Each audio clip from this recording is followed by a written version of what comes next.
আসসালামু আলাইকুম। বাংলাদেশে স্বাধীনতার পর কেটে গেছে ৫৫ বছর। এবার আমাদের সেম মিস্টেক করা যাবে না। আমরা অনেকবার এমন লোককে ভোট দিয়েছি যারা পাওয়ার চেয়েছে, রেসপন্সিবিলিটি নয়। এখন সময় এসেছে এমন একজন লিডার বেছে নেওয়ার যিনি ইসলামিক ভ্যালুস, ধর্মীয় স্বাধীনতা এবং মোরাল ইউনিটি রক্ষা করতে পারবেন। ভোট শুধু একটি অধিকার নয়, এটি আমাদের moral duty.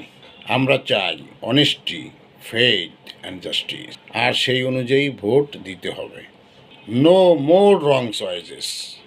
Vote for honesty, faith and justice. চলুন সবাই মিলে সচেতন হই আর আমাদের ভবিষ্যৎ গড়ি স্মার্ট, ফেয়ার অ্যান্ড ইউনাইটেড বাংলাদেশের জন্য। ধন্যবাদ সবাইকে।